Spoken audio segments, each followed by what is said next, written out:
오늘은 종교개혁이 일어난 지 507년이 되는 그런 해가 되겠습니다. 중세 로마 가톨릭이 진리를 떠나서 성도들을 잘못된 방향으로 인도해 갈 때 종교개혁은 교회의 본질을 회복해가는 그런 시발점이 되었습니다. 종교개혁자들이 그 개혁을 한 그 근거, 기초는 바로 성경이었잖아요. 왜냐하면 이 로마 가톨릭이 그 당시에 타락을 했는데 그 타락의 원인은 바로 이 성경에서 그들이 벗어나 있었기 때문에 그랬습니다. 중세교회가 성경에서 그 벗어난 그 결과는 하나님을 연구하는 그런 신학이 타락하게 되었습니다. 성경에서 벗어나니까 하나님을 연구하는 그 신학임에도 불구하고 그 신학이 타락하게 되는 거잖아요. 하나님의 백성들이 모이는 이 교회가 또 타락하게 되었고, 올바른 신앙생활의 방향성을 잃어버렸던 성도 개개인들이 다 타락을 하게 되었던 거죠.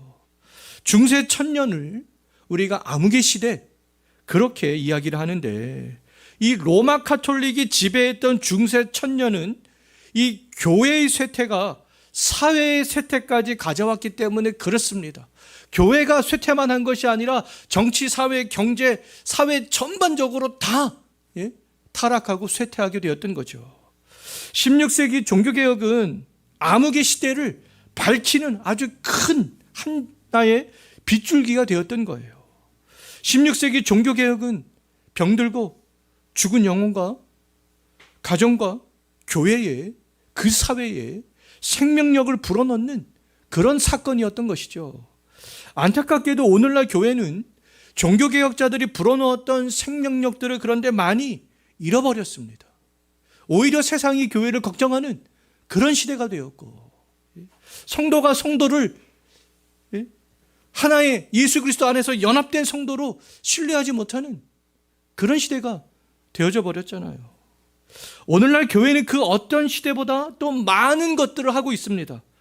많은 활동들을 하고 있음에도 불구하고 개인의 영혼도 교회도 사회도 살리지 못하고 있는 그런 실정으로 점점 더 흘러가고 있는 거 아니겠어요?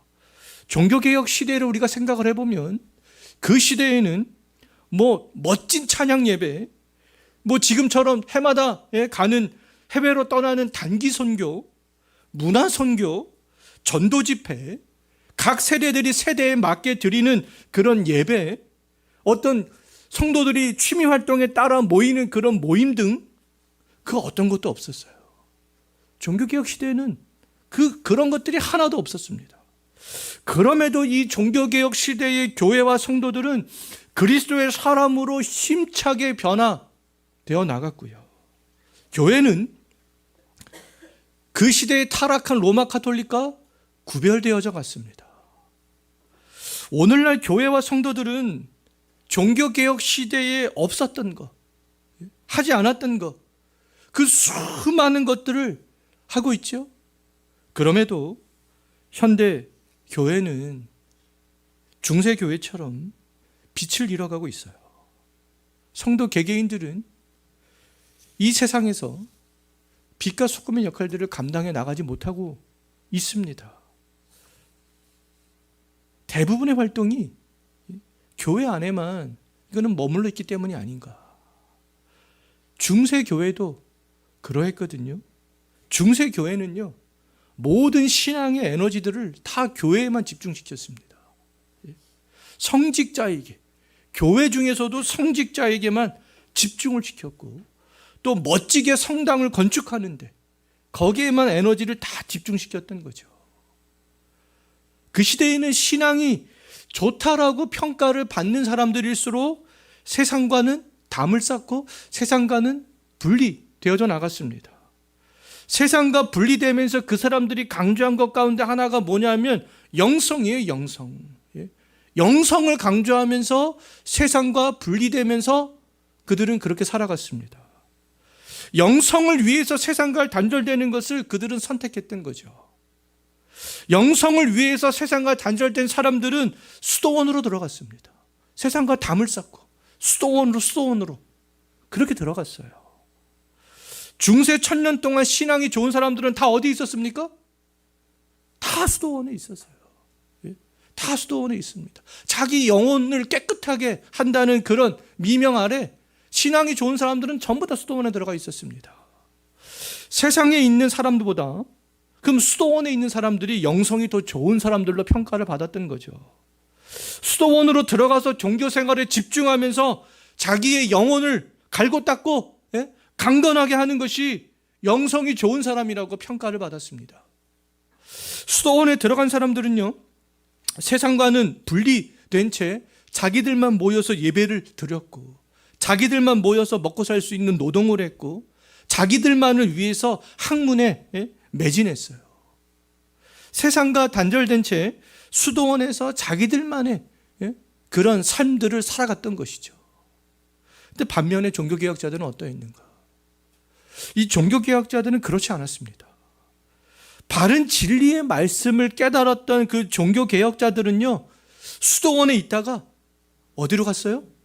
세상으로 갔어요. 세상으로. 루터도 수도원에 있었습니다. 어거스틴 수도원에서 수도사 생활을 하고 있었어요. 그런데 이 성경의 진리를 깨닫고 난 다음에 그 수도원에서 나왔습니다. 세상으로 나왔던 거죠.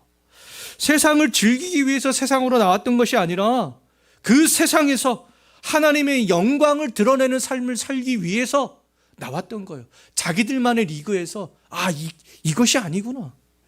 세상으로 우리가 나와야 되는구나. 그래서 세상으로 나왔던 것이죠. 세상으로 나온 종교개혁자들은 그 영적인 것, 영성, 이것을 무엇과 관련시켰냐면 자기의 삶과 관련시켰습니다. 세상에서 살아내는 것, 거룩한 삶을 살아가는 것, 그 사람이 바로 영성이 있는 사람이다.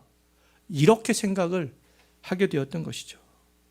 영혼을 살찌우기 위해서 세상과 단절되고 분리시키는 것이 아니라 세상 속에서 삶의 경건을 이루고 삶의 거룩함들을 살아가는 것, 그것을 영성과 연관시켰습니다.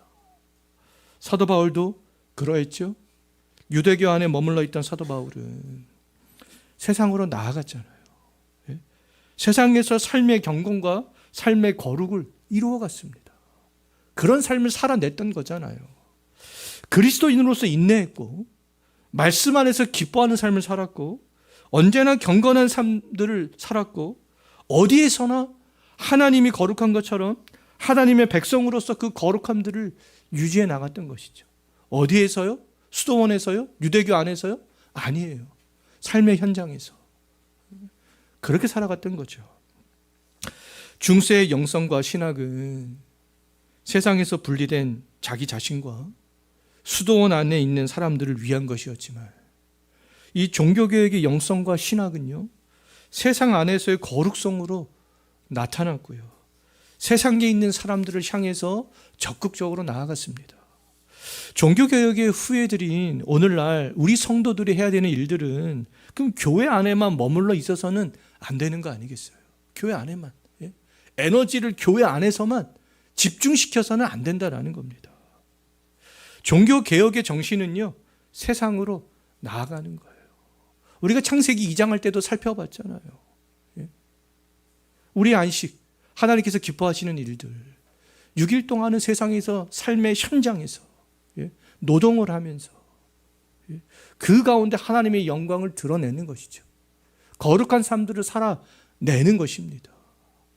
세상에서 경건과 거룩성을 드러내는 그 일들이 이 종교개혁자들의 영성이라고 말할 수 있어요. 근데 그 당시에 이 종교개혁자들이 세상으로 나아가는 거 쉬웠겠습니까? 어려웠겠습니까? 어려웠습니다. 우리는 쉬워요. 근데 그들은 쉽지 않았습니다.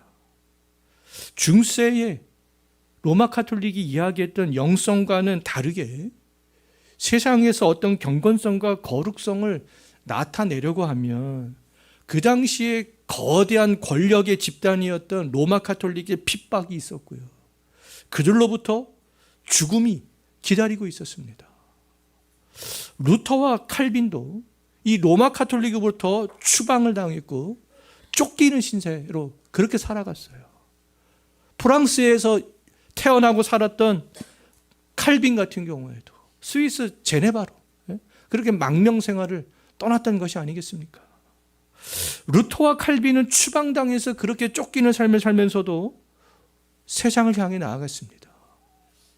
영성을 위해서 수도원에서 모였던 사람들은 자신들만의 그 만족을 위해서 학문을 했지만 이 종교개혁자들은요, 성도들의 무지몽매함들을 말씀으로 깨우쳐주기 위해서 세상에 있었던 것이죠.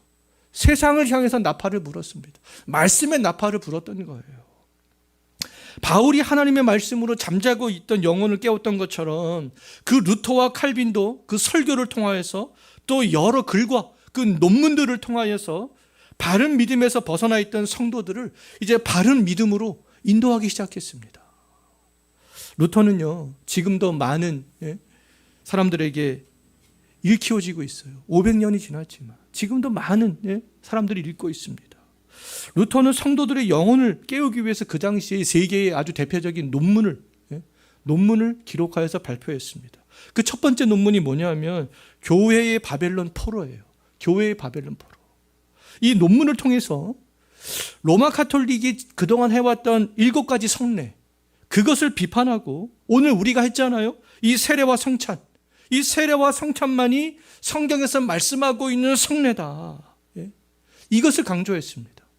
그리고 평신도들은 그 당시에는 이 떡만 먹을 수 있었습니다. 빵만 먹을 수 있었어요. 근데 그거는 잘못된 거야.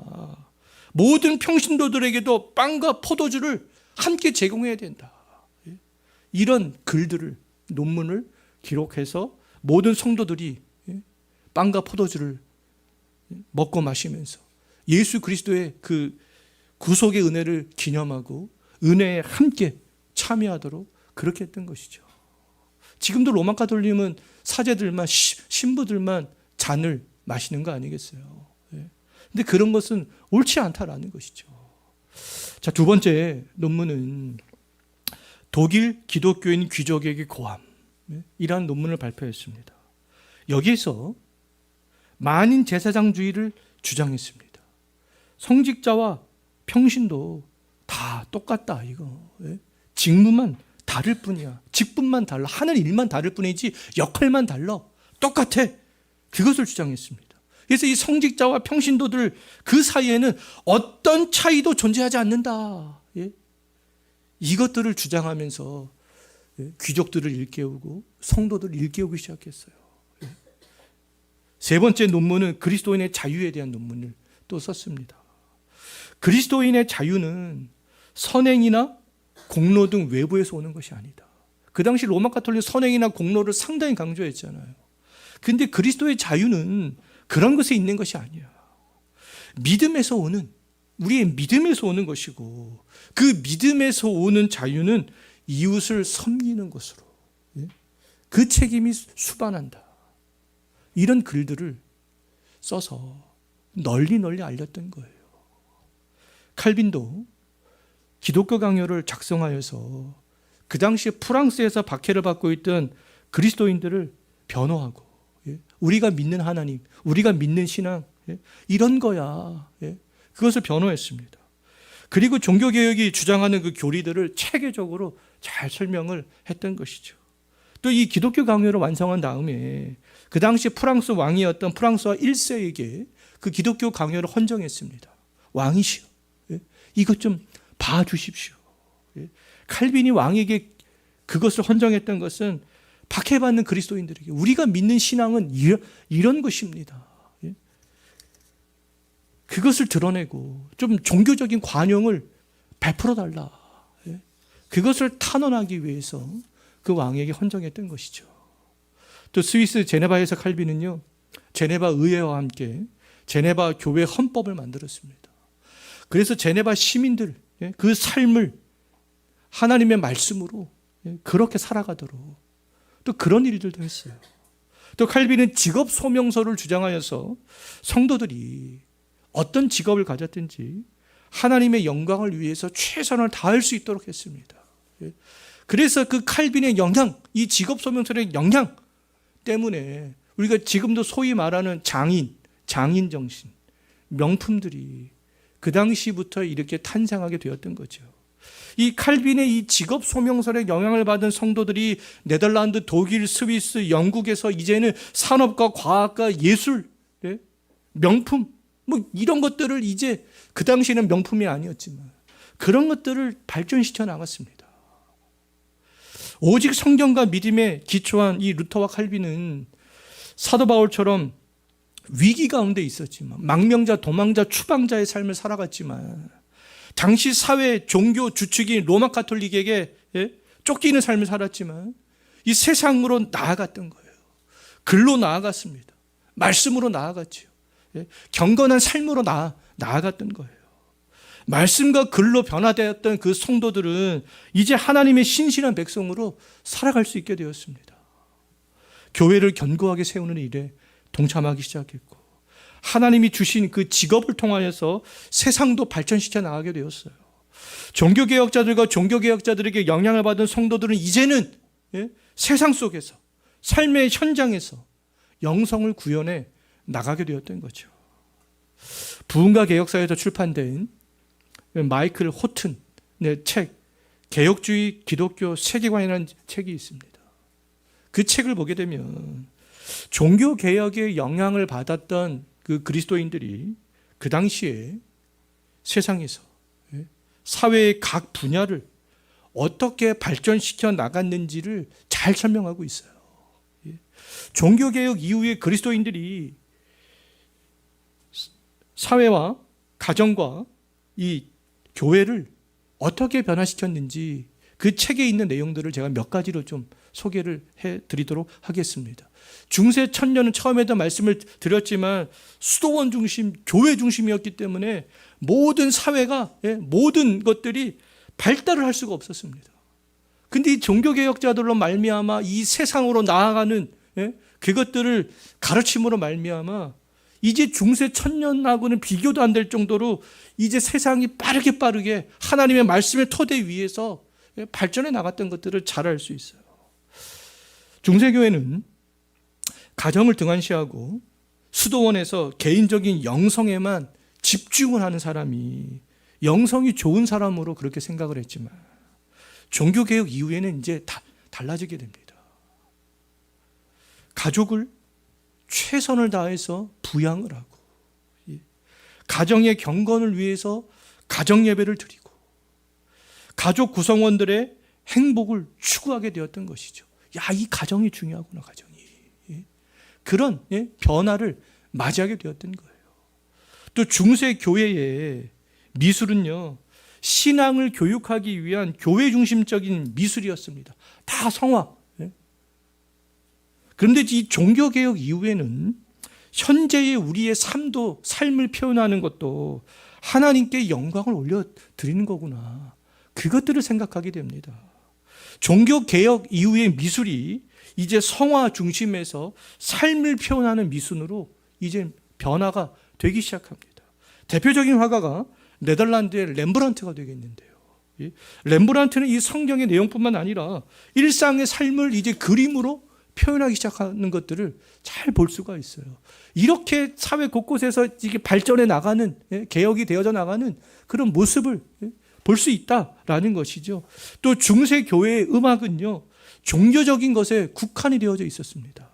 그런데 종교개혁 이후에 종교개혁의 영향을 받았던 이 바흐, 핸델 이런 음악가가 이제 막 배출되기 시작해요. 이들은 종교적인 것과 종교적이지 않은 것들을 다 표현하면서 음악을 급속도로 이제 발전시켜 나가게 되는 것을 볼 수 있습니다.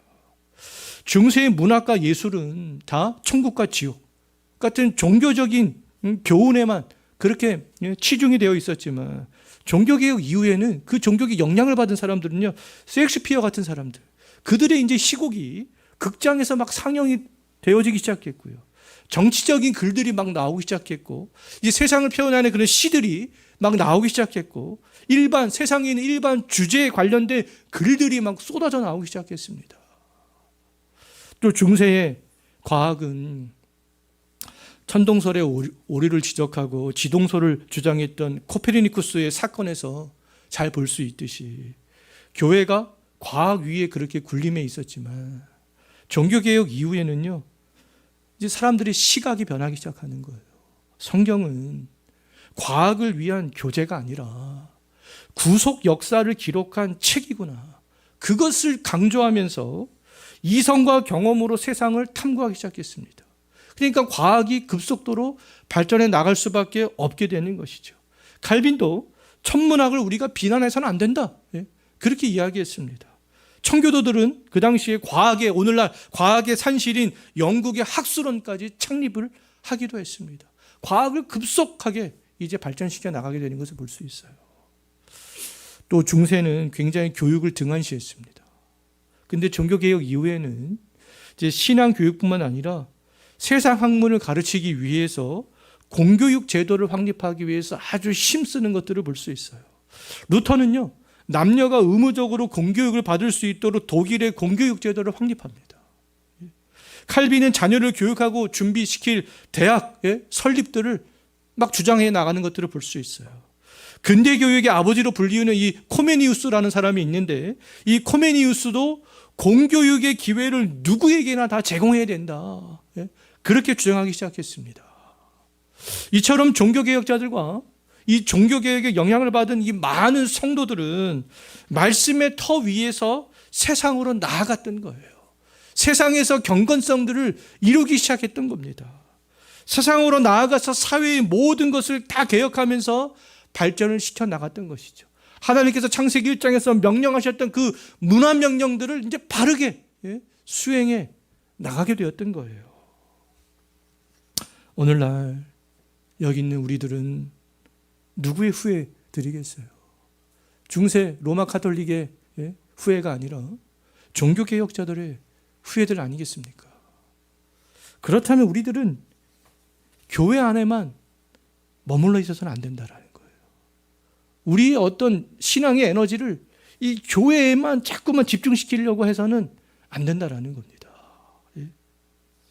교회를 중심으로 하는 그 사역도 중요하지만 이것보다 더 중요한 것은 세상으로 나아가는 거예요. 일주일 내내 교회 와서 예배를 일주일 내내 드리는 것보다 내가 살아가고 있는 삶의 현장에서 경건성과 거룩성을 나의 노동 현장에서 드러내는 것이, 그것이 더 바람직하다라는 것이죠.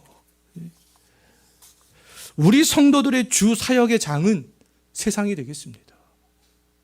성도들이 교회 안에만 머무르려고 하는 것, 교회의 활동에만 만족하려고 하는 것, 세상과 그리고 다른 성도들과 담을 쌓고 혼자만의 신앙생활에 집중하려고 하는 것, 그거는 다시 중세교회로 돌아가는 것이 되겠습니다. 자꾸만 내가 세상에서 경건성을 드러내는 것, 그거 생각 안 하고 나의 신앙의 에너지를 교회만 교환해서만 나 혼자만의 어떤 신앙, 다른 성도들과의 관계 생각하지 않고 그런 생각이 들 때마다 어떤 생각을 하셔야 되겠습니까? 아, 내가 지금 중세 타락한 교회로 돌아가고 있구나. 중세 타락한 성도의 모습으로 돌아가고 있구나. 그런 생각들을 하셔야 된다라는 거예요. 해외로 단기 선교를 가야지만 전도가 아닙니다. 전도는 세상 속에서 나의 노동 현장에서 경건성을 드러내면서 하는 것이 더 참된 전도가 되는 거 아니겠어요? 오늘날 성도들이 세상에서 그리스도인인지 아닌지 모를 정도로 신앙의 힘들을 잃어가고 교회 전체가 타락하여서 세상이 교회를 신뢰하지 않게 된 것은 우리 성도들이 하나님의 말씀으로 세상으로 나아가지 않았기 때문입니다. 그 현장이 내가 삶의 경건을 드러내야 되는 현장이라는 것들을 생각하지 않았기 때문이에요. 많은 불의와 타협하고 부정을 저지르고 했기 때문에 그런 거 아니겠습니까? 말씀으로 살아가지 않았기 때문에 그랬던 거죠. 영성을 중세교회처럼 개인적인 것으로 교회 안에만 머무르는 것으로 생각했기 때문에 그렇습니다. 교회 안에서 교회만 무조건 많이 오는 사람이 신앙이 좋은 사람으로 평가를 받았기 때문에 그랬던 것이 아니겠어요. 종교개혁의 영성은 세상 속에서 하는 거예요. 세상으로 나아가는 겁니다. 세상을 하나님의 말씀으로 변혁시키는 것에 있어요. 세상에서 어떤 환경에서 직면한다 할지라도 그 거룩함들을 잃어버리지 않는 것에 있습니다. 종교개혁자들은 신앙을 위해서 공동체에서 추방되었고 망명생활을 했죠. 그럼에도 그들은 세상으로 나아갔고 그 세상의 현장에서 거룩함과 경건성들을 잃어버리지 않았습니다. 말씀으로 변화된 사도 바울도 하나님의 일꾼이 되어서 세상으로 나아갔습니다. 사도 바울이 어떤 환경 가운데서 세상으로 나아갔는지 우리가 처음에 읽었던 오늘 본문 4절부터 7절까지 다시 한번 보시기 바라겠습니다. 한번 보십시오. 4절부터요. 바울은 하나님의 일꾼으로 자기가 스스로 자천하여서 환난과 궁핍과 고난과 매맞음과 갇힘과 난동과 수고로움과 자지 못함과 먹지 못함 가운데서도 이런 고난의 가운데서도 어떻게 했습니까? 깨끗함과 지식과 오래 참음과 자비함과 성령의 감화와 거짓이 없는 사랑과 진리의 말씀과 하나님의 능력으로 의의 무기를 좌우에 가지고 세상에서 있었던 것이죠. 세상으로 나아갔던 겁니다. 이것이 바로 종교개혁자들의 영성이 되는 거예요. 성경에서 말씀하고 있는 참된 영성이 되는 것이죠. 오늘 이 시간에 많은 그리스도인들이 지금 광화문에 모여 있지만 제가 생각할 때 그리스도인들이 이렇게 주일에 모여서 집회를 하는 것보다 뭐 수백억을 모아서 사회에 기부하는 것보다 시급하게 먼저 해야 될 일들이 있습니다. 먼저 시급하게 해야 될 일들. 그곳에 모인 성도들과 지금 이 시간에 각 교회에서 예배드리는 우리를 포함하여서 모든 성도들이 삶의 현장에서 경건과 거룩함으로 살아가는 거예요. 살아내는 겁니다. 사회를 변혁시키는 거예요. 내가 어떤 현장에 있든지 그리스도인으로서 살아가는 것이죠. 발전시켜 나가는 거예요. 내가 속한 환경에서 최선을 다함으로 가정과 교회와 직장과 사회를 말씀으로 개혁해 나가는 겁니다. 내가 할 수 있는 범주 안에서, 정치인들은 정치인의 범주 안에서, 공무원들은 공무원들의 범주 안에서, 회사원들은 내가 속해 있는 그 회사의 범주 안에서, 가정에 있는 전업주부들은 그 범주 안에서 그렇게 나가는 것이죠. 그것이 종교개혁자들의 영성이 되겠습니다. 한번 이렇게 대규모로 보여주기식으로 모이는 것보다 꾸준하게 우리가 그리스도인으로서 삶을 살아내는 거예요. 지금 그리스도인의 정치인들이 얼마나 많이 있어요. 그들이 차별금지법, 포괄 차별금지법, 정치인들이 자기 스스로, 기독 정치인들이 그것을 막아낼 수 있도록 그렇게 해야 되는 거 아니겠습니까? 또 그와 관련돼서 많은 일들을 할 수 있는 사람들이 있다면 또 정치인들을 찾아가서 또 계속해서 이야기를 하고, 종교개혁자의 영향을 받은 사람들이 가정과 교회 사회를 변형시켜 갔듯이 말씀과 믿음의 토대 아래 가정과 교회와 내가 속해 있는 사회를 변형시켜 나가는 것이죠. 거룩한 가정이 되도록 노력하고 주님의 거룩한 교회가 되도록 맡은 바 직분에 최선을 다하고, 학생은 학생으로서, 직장인은 직장인으로서 맡은 바 소임을 다하는 거예요. 그곳에서, 삶의 현장에서 사도 바울이 매맞음과 갇힘과 난동과 수고로움과 자지 못함과 먹지 못함과 그런 고난이 있을지라도 하나님의 백성으로 그 삶을 살아냈듯이 살아내는 것이죠. 불의에 맞서기 위해서 추방당하고 쫓기는 삶을 살아도, 육체적인 고통이 있을지라도, 경제적인 어려움이 있을지라도 바울과 종교개혁자들처럼, 그리고 종교개혁의 영향을 받은 성도들처럼 진리의 말씀들과 하나님의 능력으로 하루하루를 살아내는 겁니다. 우리의 영성은 고립되고 단절되는 영성이 아니다라는 거예요. 세상을 향해서 거룩함으로, 경건함으로 삶에서 드러내는 영성, 그것을 살아내는 영성, 그걸 아는 것이죠. 이번 한 주 종교개혁의 영향을 받은 성도로서, 후회들로서 하나님의 주권 속에서 마지막 심판의 날이 있다라는 것들을 아는 성도로서 정말 말씀을 굳게 믿고 세상을 향해 나아가는 삶을 살 수 있었으면 좋겠습니다. 세상에서 이 경건성들을, 나의 영성들을 강력하게 드러낼 수 있는 그런 삶들을 살아갈 수 있는 한 주가 정말 되었으면 좋겠습니다. 기도하겠습니다. 하나님 아버지,